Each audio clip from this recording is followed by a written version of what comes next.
భగవద్గీత 5000 సంవత్సరాల నుంచి లోకాన్ని ప్రభావితం చేస్తూ ఉంది. ప్రపంచం ఎంత మారినా, మనిషి జీవితం ఎంత మారినా భగవద్గీత ఎప్పటికీ మన దారి చూపిస్తూనే ఉంటుంది. పుట్టుక దగ్గర నుంచి చావు దాకా, నాయకత్వం దగ్గర నుంచి యుద్ధం దాకా ప్రతి రంగానికి ఉపయోగపడుతోంది. అలాంటి భగవద్గీత మన రోజువారీ ఉద్యోగాలలో ఏవైనా ఉపయోగపడుతుందా అంటే లేకే. అర్జునుడు తన ఆయుధాలన్నింటినీ పడేయడంతో భగవద్గీత మొదలవుతుంది. యుద్ధంలో ఎటు చూసినా తన వారే కనిపిస్తున్నారని, వారిలో తాను యుద్ధం చేయలేనని అర్జునుడు చెబుతాడు. అప్పుడు కృష్ణుడు అవసరమైన విషయాల గురించి బాధపడి పిరికితనానికి లోను కావద్దని మందలిస్తాడు. ఒక రాజుగా తన కర్తవ్యాన్ని పాలించడమే ధర్మమని బోధిస్తాడు. ఈ సూత్రం ఉద్యోగానికి కూడా ఉపయోగపడుతుంది. తన చుట్టూ ఉన్నవారు ఏమనుకుంటారో, వాళ్ళకి ఇబ్బంది కలుగుతుందేనేమో అన్న ఆలోచనలతో భయంగా ప్రవర్తించకూడదు. ఒక ఉద్యోగిగా మన బాధ్యతలని 100కి 100 పాళ్ళు నిర్వర్తించాలి. ఎలాంటి భయం, మొహమాటం లేకుండా ధర్మాన్ని పాటించాలి. ఆ నిక్కచ్చితనం లేకపోతే ఉద్యోగికి, సంస్థకి నష్టం తప్పదు. మన బాధ్యతల్ని పాటిస్తాం సరే, మరి ఆ పనికి తగ్గ ఫలితం రాకపోతే ఎలా అన్న బాధ ఎవరికైనా తప్పదు. పనిని సక్రమంగా చేయడం వరకే మన బాధ్యత. ఫలితం మన చేతుల్లో ఉండదు అనేది గీతలో ప్రముఖంగా వినిపించే మాట. ఫలితం ఒక్కోసారి వెంటనే వస్తుంది, ఒక్కోసారి చాలా ఆలస్యంగా పలకరిస్తుంది.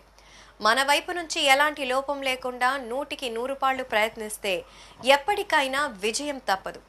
ఆఫీస్లో రకరకాల మనుషులు ఉంటారు. కొంతమంది పనిచేసే తీరు చూస్తే కోపం వస్తుంది, కొంతమంది ప్రవర్తన చూస్తేనే అసహ్యం వేస్తుంది.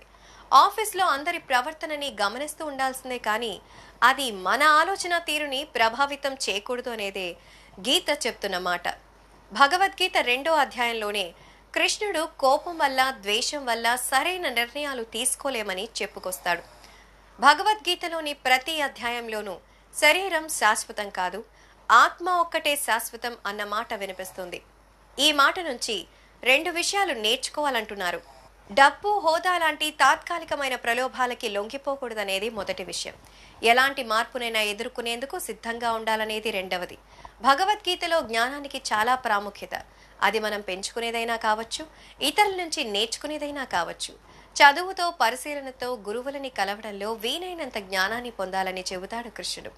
ఉద్యోగంలో అంతే.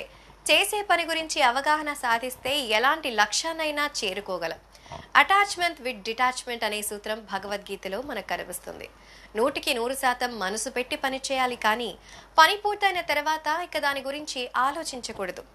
ఆఫీస్లో ఇంటి గురించి ఆలోచిస్తూ, ఇంట్లో ఆఫీస్ పని గురించి కంగారు పడుతూ ఉండేవారికి ఇదో పాఠం. నిన్న చేసిన పని గురించే ఆలోచిస్తూ కూర్చునే వారికి ఇదో గుణపాఠం. చివరిగా ఒక్క మాట, ఒకరు చెడిపోవడానికైనా బాగుపడడానికైనా అతని ఆలోచనలే కారణం. మన ఆలోచనలు గొప్పగా ఉంటే మనకి బెస్ట్ ఫ్రెండ్ మనమే. అదే మన ఆలోచనలు సవ్యంగా లేకపోతే మన శత్రువు కూడా మనమే అని చెప్తోంది భగవద్గీత.